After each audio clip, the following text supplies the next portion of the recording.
Hello दोस्तों, आप सभी कैसे हैं।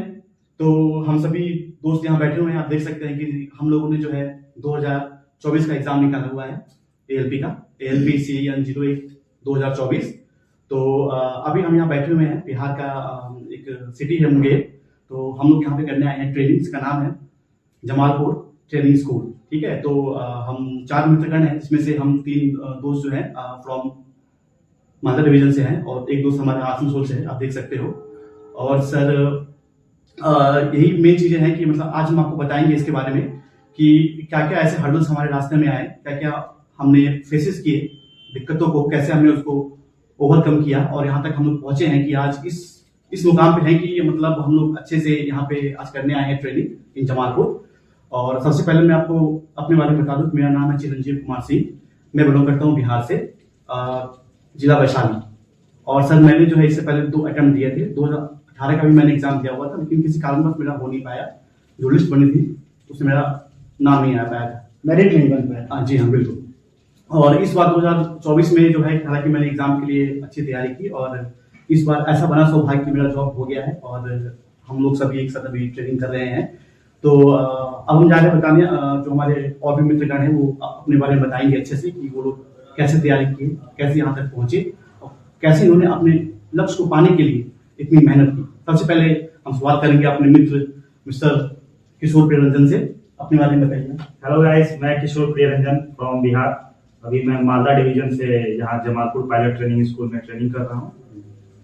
नेक्स्ट आप बताइए। मैं प्रवीण कुमार, मैं जिला अलीगढ़ उत्तर प्रदेश से हूँ। मेरा डिवीजन जो सिलेक्शन हुआ है मुझे आसनसोल में मिला है, लेकिन जो ट्रेनिंग चल रही है मेरी इस समय प्रेजेंट में जमालपुर में चल रही है। बिल्कुल सही। और मैं हूँ शुभदीप वैद्या और मेरा भी ट्रेनिंग चल रहा है पायलट ट्रेनिंग स्कूल जमालपुर में। मैं भी मालदा डिवीजन से हूँ। मतलब हम सभी का जोन था कोलकाता जोन, लेकिन हम लोगों को मिला, तीनों को डिवीजन दे दिया गया। और ये दोस्त मुझे आसनसोल मिला है, इनको मिला है आसनसोल, इन तीनों को मालदा डिवीजन मिला है। लेकिन हम चारों की ट्रेनिंग जो चल रही है वो जमालपुर में चल रही है। जमालपुर का जो PTS है वहां पर चल रही है। बिल्कुल। चलिए तो फिर अभी बात कर लेते हैं कि कैसे क्लियर किया जा सकता है एलिजिबिलिटी 2। कोई मतलब ऐसा नहीं है कि कोई रॉकेट साइंस नहीं है, बहुत इजी चीज है। उसके बारे में बात करेंगे हम सभी, हम चारों मिलकर बात करेंगे। चारों का क्या संघर्ष रहा है उसके बारे में पूरा डिटेल्स में बताएंगे। तो पहले शुरू करते हैं किशोर से, क्योंकि इसका मतलब थोड़ा सा जर्नी थोड़ा सा हार्ड रहा। तो बताएंगे किशोर जी, अभी अपने बारे में बताइए आप। मेरा सबसे पहले सिलेक्शन 2019 में ग्रुप डी में हुआ था। तो वहाँ पे मैं जॉब कर रहा था और जॉब के साथ मैं तैयारी कर रहा था। तो वहाँ पे डिपार्टमेंटल एग्जाम एक हुआ भी था, लेकिन वो किसी कारणवश कैंसिल हो गया, जिसकी वजह से मेरे को लगा कि नहीं, अब निकलने के लिए मेरे पास यही एक साधन है वहां से। तो हालांकि वो भी जॉब अच्छा था, लेकिन क्या है कि ALP का एक अलग रुतबा है, तो उसके लिए मैंने तैयारी की। हाँ, थोड़ा ड्यूटी में टाइम निकाल के, जो अपने खाते में छुट्टी आता है उसमें से छुट्टी निकाल के, आपको घर नहीं जाना होगा, थोड़े सेलिब्रेशन नहीं करने होंगे, शादी विवाह को इग्नोर करना होगा, कहीं घूमने नहीं जाना होगा। आपके हाथ में पैसे हैं लेकिन उसको मिसयूज नहीं करना है। फिर भी मतलब समय बचा बचा के, छुट्टी को बचा बचा के आपको यूटिलाइज करना है, बिल्कुल सही। पढ़ना है। तो हो जाता है, करने से हो जाता है। इच्छा सबसे बड़ी बात। हाँ, करने से हो जाता है, मैंने किया है। और विल पावर होनी चाहिए कि मुझे अपने एम को पाना है, मतलब पाना है, एनी हाउ लग जाना है उसमें, सारे काम को छोड़ के। जो चाहोगे वो मिल जाएगा। बिल्कुल। तो अब हम जानना चाहेंगे इसके विषय में कि हम लोगों ने जो है मतलब कौन कौन से बुक फॉलो किए थे, कौन कौन से हमारे वो थे टीचर जिन्होंने हमें अच्छे तरीके से गाइड किया हमारे मुकाम को। एक बात मैं कहना चाहूंगा, मतलब हम तीनों का ही फर्स्ट अटेम्प्ट था, लेकिन चिरंजीव जी का ये सेकंड अटेम्प्ट बताया पहले। तो पूरा एक्सपीरियंस बताएंगे। कोई ऐसा कोई पूरा बताऊंगा कहाँ मेरी कमी रही। हम लोग क्वेश्चन भी सिलेक्ट करके लाए। बिल्कुल। तो प्रवीण जरा क्वेश्चन निकालो। तो पहला जो क्वेश्चन है हमारा वो है, तैयारी हमने जो प्रीलिम्स की थी वो कहाँ से स्टार्ट की और कैसे पढ़ना स्टार्ट किया, उसके बारे में जानते हैं। सबसे पहले किशोर जी से। देखिए, मेरे पास क्या था ऑप्शन कि मैं गुजरात में रहता था, तो वहाँ पे मेरे साथ एक मजबूरी था कि वहाँ पे कोई भी लोकल कोचिंग जो था, ऑफलाइन कोचिंग मतलब, तो वो गुजराती लैंग्वेज में था, तो वो मैं नहीं समझ पाता था। फिर बुक जो थे वो ऑनलाइन आप 2-4 ही मंगा सकते हो, पूरे जो मार्केट में हम लोग जाके ले सकते हैं, तो वैसा मेरे पास नहीं था। तो मेरे पास एक ही ऑप्शन था ऑनलाइन का, और मैंने जितनी तैयारी की है, CBT 1 की, CBT 2 की या साइको की, मैंने सारे ऑनलाइन ही तैयारी की है। तो मैं माई पाठशाला से क्लास लिया था वहां से। और वहां से बेसिक साइंस इंजीनियरिंग ड्राइंग पढ़ा था। हालांकि अधिकतर लड़कों का मैथ और रीजनिंग तो अच्छा ही रहता है, क्योंकि वो सही रहता है, प्रैक्टिस वो तो प्रैक्टिस के ऊपर है। हालांकि वो कोई खास टीचर आपको पढ़ा के उसमें स्टार नहीं बना सकता है, वो प्रैक्टिस के ऊपर है। लेकिन हाँ, basic science engineering drawing CBT 2 के लिए उस पर ज्यादा फोकस करना होगा। ये इस बारे में भी बात करेंगे कि कैसे मैथ को स्ट्रॉन्ग किया जा सकता है, कैसे साइंस को स्ट्रॉन्ग किया जा सकता है। उसके बाद मतलब पूरा प्रिपरेशन का जर्नी स्टेप बाय स्टेप बताएंगे। बिल्कुल। अब जानते हैं चिरंजीवी जी से, इन्होंने अपनी जो प्रीलिम्स की तैयारी है वो कहाँ से स्टार्ट की थी और कैसे किया था? देखिए, जैसे मैंने आपको बताया था कि मैंने इससे पहले फॉर्म एग्जाम दिया हुआ था, हमने फॉर्म भरा था 2018 में। तो उसमें क्या दिक्कत आई मेरे साथ कि मतलब उसमें मैं जॉब कर रहा था, तो जॉब में रहते हुए टाइम निकलना मतलब थोड़ा सा बहुत मुश्किल हो रहा था मेरे लिए। हालांकि मैंने फिर भी फॉर्म भरा, एग्जाम की तैयारी की और 71 72 मैंने क्रैक किया। साइको देने के बाद ऐसा हुआ कि जब लिस्ट बनी, फाइनल लिस्ट, तो उसमें मेरा नाम जो है आ नहीं पाया। मतलब कुछ कमियां थी जो मैंने देखी, जो मैंने इस बार 2024 में मैंने उनको दूर किया और मैंने अच्छे से तैयारी की और इस पर मेरा जो है फाइनल सिलेक्शन हो गया है। तो मैं आपको बताऊं कि मैंने अपना एग्जाम कैसे निकाला था। देखिए, सबसे जो मेन चीज है ना यहाँ पे, जो आपको बहुत हेल्प करेगी, तीन सब्जेक्ट ही है। एक है पहला आपका मैथ्स, सेकेंड है आपका रीजनिंग और थर्ड है आपका साइंस। इन तीनों पे जो है आपकी पकड़ अच्छी होनी चाहिए। ठीक है। अब मैथ्स के लिए जो मैंने कुछ बुक्स फॉलो किए थे मैं आपको बता दूं तो सर मैं आपको बता देता हूँ। राकेश यादव की बुक थी मैथ्स की, ठीक है, क्वांट वाली बुक मैंने अच्छे से फॉलो की हुई थी उनकी। उसके बाद साहिल सर एक बोल के आते हैं ऑन यूट्यूब, उनसे मैंने मैथ्स पढ़ी थी अच्छे। और एक हमारे सर बहुत फेमस है, उनका नाम है गगन प्रताप सिंह, ऐसे के टीचर है वो। उनसे मैंने थोरोली पूरा मैथ्स पढ़ा हुआ है, अच्छे से पढ़ा हुआ है। वहां मतलब मुझे मैथ्स के ऐसे कॉन्सेप्ट मिले जो मुझे बहुत हेल्प करी। ठीक है। और उसके बाद हम सीधा आते हैं साइंस पे। तो साइंस के बड़े अच्छे टीचर है, उनका नाम है नीरज जांगीर, साइंस मैग्नेट। उनसे मैंने साइंस पढ़ा। और चूंकि मैं फ्रॉम हमने क्या हुआ है बीटेक, मेरा जो बेस है पहले से मतलब सही था, साइंस का वो था मेरा बेस था। तो हमने बीटेक किया हुआ है और जो मेरा ब्रांच है मैकेनिकल। तो साइंस कहीं ना कहीं मुझे एक एडवांटेज मिला, मेरा बेस सही था और उन्होंने जो मुझे अच्छे से पढ़ाया था साइंस, वो मतलब सब मुझे आया समझ में। तो आपको सब पढ़ना पड़ेगा थोरोली। जो भी मार्क्स आएंगे 5, 10, 15 मार्क्स के साइंस आपको अच्छे से आने चाहिए, उसको आपको अटेम्प्ट करना पड़ेगा। और थर्ड आता है रीजनिंग। मैथ्स रीजनिंग का ऐसा क्वेश्चन है जो मैक्सिमम पार्ट आएंगे यहीं से। 30 मार्क्स का आएगा मैथ्स और 30 मार्क्स से आपके आएंगे रीजनिंग। शायद हम लोग का 50 था, बिल्कुल 50 था, ऐसे कुछ रहेगा, लमसम रहेगा। तो मैं आपको बता दूं कि फॉर रीजनिंग जो हमने फॉलो किया था, मेन था बुक्स था, प्रैक्टिस। ठीक है।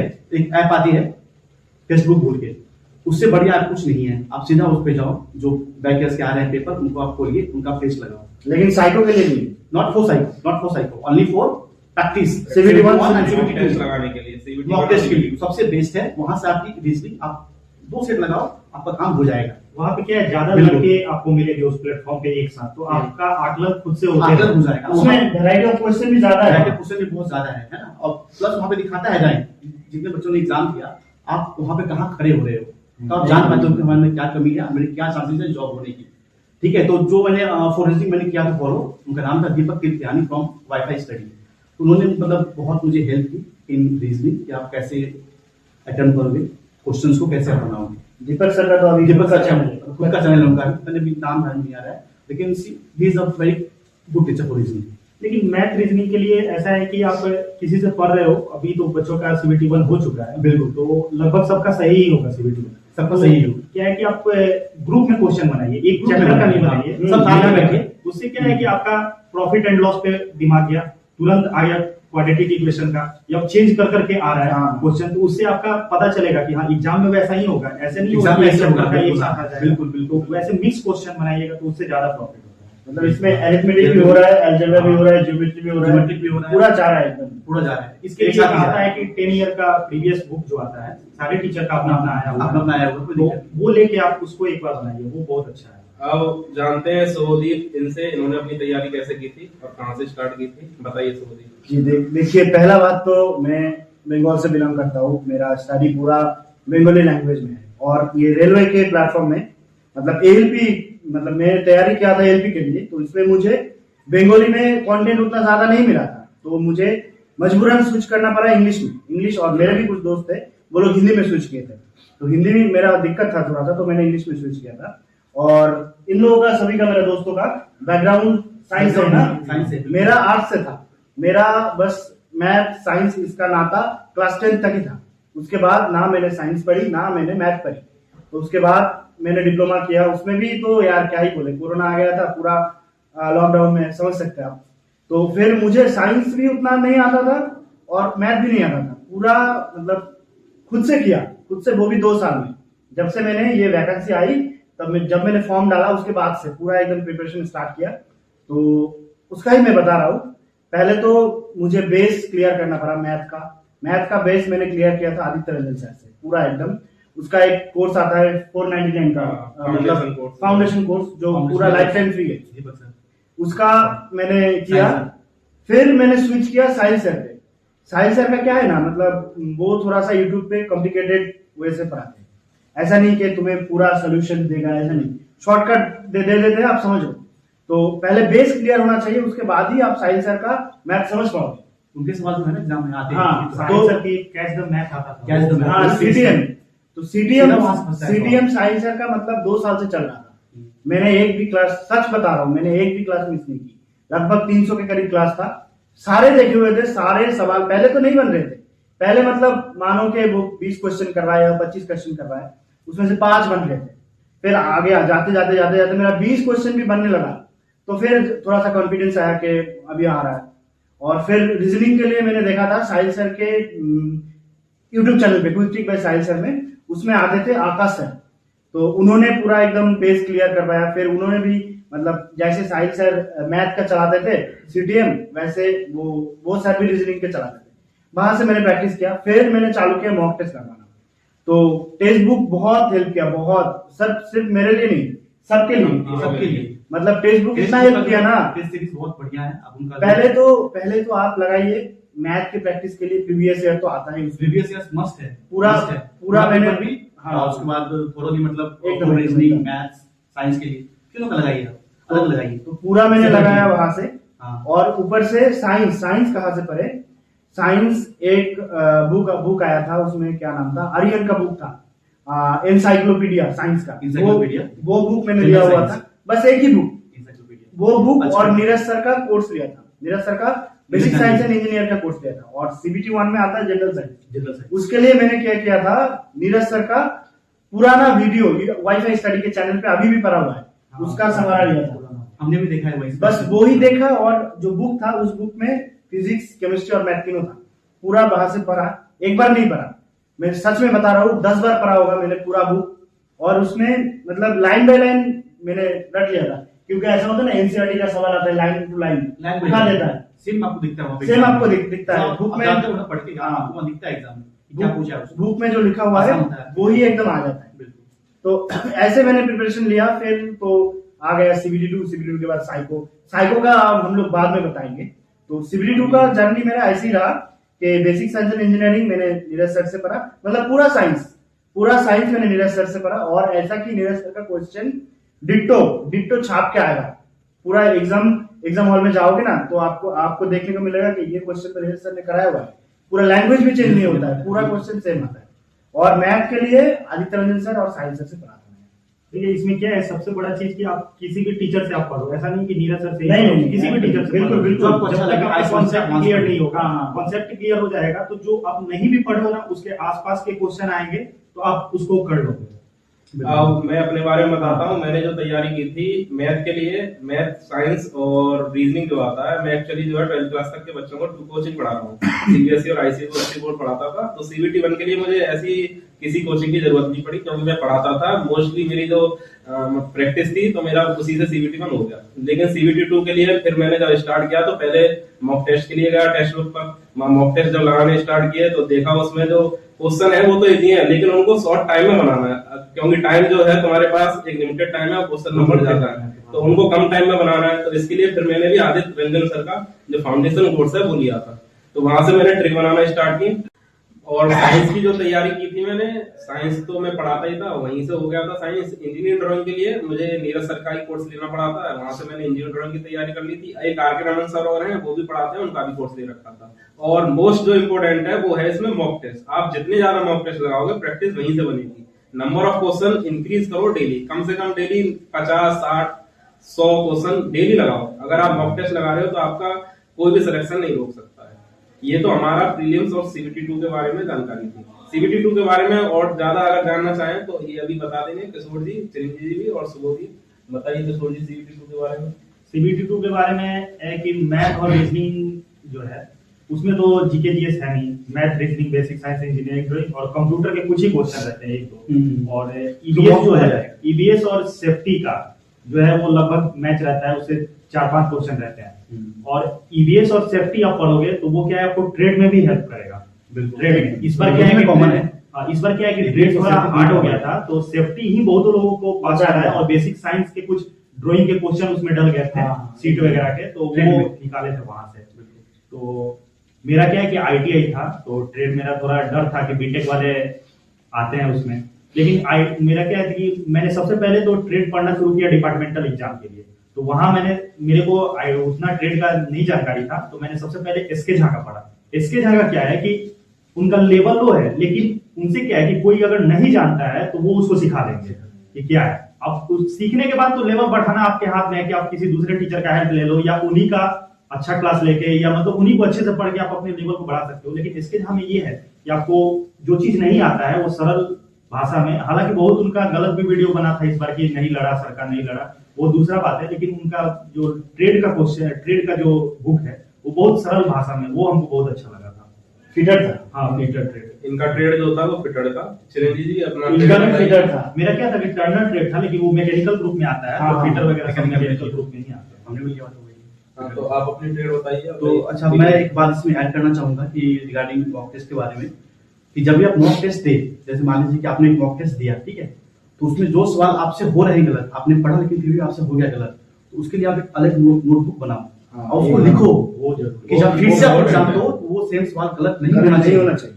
नहीं तो आप हो जाओगे पीछे। मैं फिर बता रहा हूँ आपको, ठीक है, ये मेन चीज है। नोट्स बनाइए, जहाँ गलती हो रही है उसके नोट्स बनाइए, और जो सब्जेक्ट हुआ गलत उसको फिर से आप पढ़िए थोरोली, फिर आप मॉक दो, आपके मार्क्स बढ़ेंगे 100%, ये श्योर है। सेकेंडली, जो CBT 2 में जो मेन पार्ट था आपका ना, इंजीनियरिंग ड्राइंग का, मैं आपको बता दूं कि एक नवीन कुमार सिंह बोल के हमारे एक बहुत अच्छे टीचर हैं, उनकी आती है एक बुक प्लेटफॉर्म बोल के, ठीक है, प्लेटफॉर्म, ठीक है, तो उनकी बुक आती है रुक्मिणी बोल के, ठीक है। तो उनकी उस बुक को फॉलो करना ही करना है, सारे बच्चे फॉलो करते हैं, आपने भी करना है, बिकॉज उसमें बेसिक साइंस एंड ईडी बहुत अच्छे से दिया हुआ है। आप उसको पढ़ो, वहां से सवाल आते हैं, ठीक है। 2018 में मैंने वो बुक फॉलो किया था, वहां से सवाल आए थे, इस बार भी सवाल आए हैं। इंजीनियरिंग ड्राइंग, सेफ्टी, ईवीएस और आपका जो मेन साइंस है, सारे क्वेश्चन उसमें दिए हुए हैं, और वहां से ऑलमोस्ट आपके सवाल वहां से फंसते हैं। प्लस कंप्यूटर उसमें दिया हुआ है, आप वहां से पढ़िए, मॉक टेस्ट लगाइए, कहीं कमी है तो एक स्पेसिफिक टीचर का चैनल ले लीजिए ऑन यूट्यूब या फॉलो करिए, वहां से आप उसको सॉल्व करो, ठीक है। मॉक टेस्ट, रिवीजन, घर पे सेल्फ स्टडी बहुत इंपॉर्टेंट है। अब फिर से बोलता हूँ आपको, नवीन कुमार सिंह जी की बुक प्लेटफॉर्म एजुकेशन की, रुक्मणी की, बहुत फेमस है, आप उसको ले फॉर CBT 2। जब 2018 में ALP के सिलेबस में बेसिक साइंस इंजीनियरिंग ड्राइंग को जोड़ा गया था पहली बार, तो उस समय इसका कोई बुक ही नहीं था, बुक ही नहीं था। उस समय मेरा एग्जाम नहीं था, लेकिन मैं तैयारी कर रहा था उस समय एयरफोर्स नेवी का। तो उस समय क्या हुआ कि एसके झा सर जो है वो प्लेटफॉर्म में ही थे, उस टाइम जुड़े हुए थे, उनका नाम उसमें छपा हुआ था। तो उसमें क्या है कि उनका हैंड रिटन नोट्स आया था बेसिक साइंस का, और वो मार्केट में इतना चला था, बहुत लोग उसको कॉपी भी किए, हर बच्चे के पास पास वहीं से हुआ था वो। हर बच्चा पढ़ रहा था, हमने भी एक बात ऐसा है कि आप देखो मैथ, रीजनिंग, साइंस तो कर लोगे, लेकिन ईडी, सेफ्टी, ईवीएस और कंप्यूटर इसको हल्के में मत लेना। हल्के मत लेना, मेरिट यही बनाया, मेरिट यही बनाएगा। ये 10 नंबर अगर 10 क्वेश्चन आता है ना, बिल्कुल, तो ये जो हम लोग बात कर रहे थे 80 प्लस से कितना आप जा रहे हो, वो आप ही तुम्हारा सिलेक्शन पक्का करेगा। तो ये पक्का ना, ये सब्जेक्ट कर देते, बहुत सारे लड़के इसको स्किप कर जाते हैं, तो मतलब वो पीछे रह जाएंगे। ईडी को स्किप मत करना बिल्कुल। ED को skip मत आपकी करना। मेरिट ED आप ईडी और पूरा सेफ्टी में सबसे ज्यादा फायदा क्या है कि आप पढ़ोगे तो वो आपका सीबीटी में भी काम आ जाएगा और वो ट्रेड में भी हाँ, काम हम लोग का आएगा। ट्रेड में भी काम तो आएगा। दोनों जगह आपका काम करेगा। सेफ्टी तो हर ट्रेड में आएगा, सेफ्टी और तो अभी मेरा ट्रेड का बात कर लेते हैं। मेरा था डीजल इंजन, डीजल मैकेनिक और या हीट इंजन दोनों सेम ही है। तो मेरा मैकेनिकल ट्रेड था डिप्लोमा। तो मैंने पढ़ा हुआ था दो टीचर से, एक साइंस मैग्नेट यानी नीरज सर का प्लेटफॉर्म पे एक सर आया था, उसका मैंने कोर्स लिया हुआ था, और साहिल सर का आया था, उन्होंने उसमें भी एक सर का कोर्स था, वो दो मैंने किया था। कोई बुक मैंने नहीं पढ़ी थी, बस उन दोनों का हैंड रिटन कॉपी में नोट बनाया था और फिर बुक पढ़ा और मॉक टेस्ट दिया। मॉक टेस्ट मैंने ये ट्रेड के लिए मतलब CBT2 के लिए ऑलिव बोर्ड से भी दिया था और टेक्स्ट बुक से भी दिया था। कोई भी क्वेश्चन मतलब ऐसा हो जो मुझसे नहीं बन रहा है वो मैंने नोट किया, फिर उसका रिवाइज किया, और मतलब मॉक देने के बाद उसको कैसे हुआ क्वेश्चन एनालाइज करना बहुत जरूरी होता है। अब मैं अपनी ट्रेड के बारे में बता दूं तो सबसे पहले मैं बताना चाहूंगा ट्रेड को हल्के में मत लेना, क्योंकि काफी बच्चे सोच के जाते हैं हमने डिप्लोमा कर रखा है, बीटेक कर रखा है तो ITI क्वेश्चन हम बना देंगे, लेकिन उसमें जो लेवल का आता है क्वेश्चन वो ITI लेवल का नहीं होता, वो ऊंचा लेवल होता है, ये ध्यान रखना इसके लिए। बड़े बड़े बच्चे थे, बीटेक से बच्चे थे, बोल रहे थे कि अरे ट्रेड तो कोई चीज ही नहीं है, लेकिन मेरिट में क्या हुआ, एग्जाम देने के बाद वो लोग रो रहे थे कि क्या क्वेश्चन दे दिया यार। इस बार तो बहुत लड़के ट्रेड में। हाँ, इस बार जो पैटर्न था उन्होंने क्या किया था, जो CBT2 का जो पार्ट ए था वो इजी कर दिया था, लेकिन ट्रेड को हार्ड कर दिया था। बहुत ज्यादातर बच्चे जो थे जिनके 90 प्लस भी थे CBT2 में, वो भी ट्रेड को पास नहीं कर पाए और फेल हो गए। मेरे जानने का एक लड़का 92 लाया था CBT2 में और ट्रेड में फेल था। तो ट्रेड को हल्के में मत लेना, ट्रेड के जितने भी क्वेश्चन प्रैक्टिस किए जा सके, जिस भी ट्रेड से हो आप उसको बहुत अच्छे से करना, क्योंकि अगर तुम उधर 90 ले आए लेकिन यहाँ ट्रेड में फेल हो गए तो उसका कोई फायदा नहीं। और इस बार ट्रेड में नॉर्मलाइजेशन भी नहीं था, हर ट्रेड को नंबर लाने ही चाहिए पास होने के लिए, तो नॉर्मलाइजेशन भी नहीं था, तो ट्रेड को अच्छे से करना। मैं इलेक्ट्रीशियन से था, वैसे मैंने डिप्लोमा कर रखा है, लेकिन ITI बेस को करके मैंने यहाँ डाला था। मैंने पढ़ने के लिए RK गवर्नमेंट सर जो इलेक्ट्रिकल के बादशाह रह चुके, तो मैंने उन्हीं से पढ़ा था, वही पढ़ाते थे, वहीं से पढ़ लिया था मैंने, तो ट्रेड मेरा हो चुका था वहां से। अब हम यहाँ से आगे बढ़ते हैं साइको के बारे में जानकारी देने के लिए, क्योंकि ये 4 पार्ट है इसमें। CBT1 आएगा, फिर CBT2 आएगा, फिर उसके बाद साइको है, फिर मेडिकल है। इसमें भी 4 तुम्हें पोजीशन को पार करते हुए यहाँ तक आना है। तो साइको के बारे में जानकारी सबसे पहले किशोर से ही लेते हैं। किशोर जी बताइए। साइको में आप जैसे मान लो कि 5 मिनट का कोई पोर्शन है, तो आप 5 मिनट नहीं मानो, क्योंकि वहां पे जाने के बाद 1 मिनट तो आपको, जैसे 2 मिनट का फिगर वाला सेक्शन है, हाँ, तो उसमें आप 30 सेकंड यही सोचोगे कि इधर से याद करें, इधर से याद करें, या इसको याद करें, पहले आसान वाले को याद करें या हार्ड वाले को याद करें। तो आप उसमें क्या है कि आप जब भी आपका मतलब पता चल जाए कि आप साइको का आपको तैयारी करना है, तो जल्दी से जल्दी 1-2 दिन में आप पैटर्न समझ लो कि क्या करना है, उसमें कोई भी ये नहीं है। उसके बाद आप जितना प्रैक्टिस करोगे यहाँ टेस्ट लगाओगे। हमारे साथ लड़के ट्रेनिंग कर रहे हैं, कुछ ऐसे लड़के हैं जो 11 घंटे प्रैक्टिस करके आए हैं, वो बता रहे हैं कि 11 घंटे मैंने प्रैक्टिस किया। साइको के मार्क भी बता दीजिए आप अपने, कितने मार्क्स थे आपके साइको में? मेरे 21 मार्क्स थे साइको में। अब जानते हैं चिरंजीव जी से, इन्होंने साइको की तैयारी कैसे की। देखिए, अगर मैं बताऊं अपने बारे में तो जो सबसे बेस्ट मुझे लगा अभी तक in the market of ALP वो था अनलिमिटेड एजुकेशन। सबका यही अनलिमिटेड एजुकेशन, उसके ऊपर कुछ नहीं। Unlimited education is the best for psycho, because platform जो उनका सिस्टम जो आता है ना क्वेश्चन का, एग्जाम में जो आता है बिल्कुल सेम पैटर्न रहता है, बिल्कुल राजस्थान में, हालांकि राजस्थान के लड़कों में इनके साइको का भी बहुत क्रेज है, लेकिन इनके साइको भी है, हो गया वो कुछ वाला कुछ मैटर हो गया था, अभी उस पर भी बात करेंगे। लेकिन हम ये बोलना चाहिए कि मतलब जो वो हमारे सर हैं, अभिजीत सर शायद उनका नाम है, अभिजीत जी, हाँ। ठीक है, तो उनका अनलिमिटेड एजुकेशन बोल के है, वो बेस्ट है, आप उनको फॉलो करो। और एक चीज आप ध्यान रखना कि मतलब क्वेश्चन जब भी आप ट्राई करो, है ना, तो क्वेश्चन आपके हमेशा सही होने चाहिए और टाइम पे बन जाए, एकदम टाइम बहुत जरूरी है। बिकॉज अगर आप थोड़ा सा भी आप टाइम ले रहे हो ना, तो फिर जो बाकी क्वेश्चन है वो आपको छूट जाएंगे हर बारी में। उसमें टेस्ट रहता है ना, बिल्कुल, जो बन सकते हैं और वो भी आपके होंगे गलत। ट्रैक रहता है, ट्रैक रहता हिडन है, क्यूब रहता है, आप क्यूब मान लो, क्लॉक टेस्ट आपका है, फिर ईट मान लो, ईट ब्रेक मान लो। 3-4 दिन तो साइको तैयारी करोगे तो ऐसा लगेगा कि नहीं मेमोरी मेरे से नहीं हो पाएगा। हाँ, मेमोरी मेरे से आप प्रैक्टिस करोगे तो वो कोई ज्यादा नहीं है, आसान है, लेकिन वो हो जाएगा। आप सोच से जानते हैं। मेरा मार्क्स था सबका ही, मतलब अनलिमिटेड एजुकेशन ही था, 21.4 मार्क्स थे मेरे, और वो था प्रैक्टिस। मैंने तो मतलब दिन में क्या था, मेरा दिन का रूटीन क्या था, दिन भर साइको देना है, मतलब सुबह उठो 3 फुल टेस्ट लगा लो, फिर उसके बाद क्या था चैप्टर वाइज दे दो, हाँ, फिर एक शिफ्ट वाइज चलता था। तो ऐसे करके सबका ही प्रैक्टिस ही मेन चीज था। प्रैक्टिस ही मेन था। और सबसे बेस्ट प्लेटफॉर्म चिरंजीव जी ने जो बताया अभी, Unlimited unlimited education is the best platform of psycho for LP. Education based है। एलपी नहीं, बस रेलवे के लिए। फॉर रेलवे के लिए मेरा साइको में मार्क्स था 21.8। मेरा जो साइको में मार्क्स था वो 23.15 होता है, जो एक अच्छा मार्क्स होता है। बहुत साइको के अच्छा हिसाब मार्क्स से है, बहुत अच्छा मार्क्स होता है। है। मैंने जो बताया स्टार्ट में बताया, सब जितने भी एग्जाम है सबके लिए जो मोस्ट इम्पोर्टेंट है वो है मॉक टेस्ट। किसी के भी ले लो, लेकिन मॉक टेस्ट लगाओ जितने से ज्यादा हो सकते हैं। लेकिन अभी कुछ गड़बड़ हुई थी, जैसे सर का नाम बताया उन्होंने, जो एनके जो क्यूब था उसमें आरडीएसओ की गाइडलाइन थी कि मिनिमम लेना है, लेकिन उन्होंने मैक्सिमम बता रखा मैक्सिमम था। बताया। तो जब भी साइको की तैयारी करो तो आरडीएसओ की गाइडलाइन जरूर साथ में रखना कि वहां पर क्या दे रखा है उसके बारे में। आरडीएसओ क्या और टेस्ट जो है वो ऐसे ही किसी प्लेटफॉर्म का लेना जो एग्जैक्टली जब साइको देने जा रहे हो वहां पर ऐसा आए, क्योंकि जब आप क्लॉक के क्वेश्चन लगाने जाओगे तो क्लॉक में क्या होता है, वहां पर क्वेश्चन को पहले जो Drag स्क्रॉल करना करना है वो ड्रैग Drag करना होता है, और up and फिर down। ऊपर से अप एंड डाउन भी लेके आना हाँ, होता है। तो बिल्कुल। वहां पर बहुत टाइम जो है बहुत time आपका लगता है। बहुत कंज्यूम हो जाता है। तो घर में भी जब प्रैक्टिस करो तो उस हिसाब से करो जैसे साइको ही देने जा रहे हो आप। साइको ही देने जा बिल्कुल जो अगर आपका जो माउस है उसमें जो हाथ बीच दर्शन में, चाहिए। हाँ, माउस पर बहुत अच्छी प्रैक्टिस होनी चाहिए। कर्सर और दिखे? उसे कर्सर से ही यूज करें, बिल्कुल। की को कर्सर दबाकर ही use ऊपर करना नीचे है। करें और ड्रैग करें साइड में भी। ठीक है, ये थे हमारी साइको की तैयारी। और एक बात मैं ऐड करना चाहूंगा, मतलब जो लोग टेस्ट लगाएंगे, जो लोग अभी प्रिपरेशन में है, टेस्ट तो जरूर लगाएंगे। टेस्ट को मतलब सीरियस होकर देना है, मानना है कि मैं एग्जाम दे रहा हूँ। ठीक है, जो सीबीटी में 1.5 घंटा होता है ना, पार्ट ए के लिए 1.5 घंटा और 1 घंटा होता है पार्ट बी के लिए। आप बैठो, बीच में उठो मत।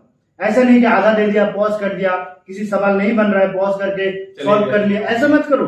नहीं बन रहा है छोड़ो, तुम उसे एनालाइज कर लेना सही से, मतलब वो क्वेश्चन नेक्स्ट अगर मॉक में आए तो गलत ना हो। तो ऐसा मत करना कि आप उसे हल्के में मत लेना, बिल्कुल सीरियस आप होकर आप ट्रेड पढ़ो तो नीमी के हाँ, पैटर्न को एकदम। फॉलो करो। नीमी ये से नहीं भी आता है है, उसे भी नीमी पढ़ो, पढ़ता है। लेकिन उसके पैटर्न को फॉलो करो। आरडीएसओ के गाइडलाइन को आप साइको में फॉलो करो। और साइको घर पे मारना और एग्जाम में मारना बहुत अंतर बहुत है। अलग अंतर है। बहुत अलग। सही बात है। क्योंकि एक बात है, आप अगर मानो टाइम का घर प्रेशर में एक माउस यूज कर रहे हो जो आपके हाथ के हिसाब से बैठा हुआ है, आप एग्जाम सेंटर में गए, दूसरा माउस आपको मिलेगा ही, ये 100% नहीं कि दूसरा माउस ही मिलेगा। इसके ऊपर भी ध्यान रखना कि आप क्या माउस, करो कि मार रहे हो तो जैसे 4-5 लड़के तो ग्रुप बन ही जाता है, तो माउस बदल के मारो। हाँ, ऐसे भी करो। आपस में माउस को आप चेंज करो, शफल कर लो। आप उससे करो प्रैक्टिस। हाँ, चेंज करके। और एक चीज कर सकते हो, मैंने जो किया था, जो मैं ना पॉकेट में पाउडर लेके गया था, मैंने टेबल पे थोड़ा सा पाउडर दे दिया था। तो उससे क्या होता है, कभी कभी मिलता है ना, देखो जहां आप एग्जाम देने जाओगे वो माउस हजारों बच्चे यूज कर चुके हैं, उसका नीचे का सरफेस कैसा होगा पता नहीं। मैंने जब देखा तो माउस हिल नहीं रहा था, मतलब टाइट था, तो मैंने पाउडर डाल दिया था तो स्मूथ हो गया था सरफेस। तो उससे माउस जो है आसानी से आसानी आप से use कर move सकते कर हैं। अच्छा, मैं एक चीज ऐड करना चाहूंगा कि ट्रेड के लिए आप कोई अच्छी सी बुक आप फॉलो करें, बहुत जरूरी है। ट्रेड को हल्के में ना लें बिल्कुल। आप ट्रेड ट्रेड को follow के लिए करें। आप ट्रेड के लिए क्या करो, आप ट्रेड के लिए आप बुक खोल के पढ़िए। नीमी पैटर्न का आप हाँ। डाउनलोड कर लो। हाँ। हालांकि वो मोटा है, लेकिन उसके टॉपिक को पढ़ो। बिल्कुल पूरे हाँ, बुक को नहीं पढ़ो, लेकिन उसका जो टॉपिक है उसको पढ़ लो।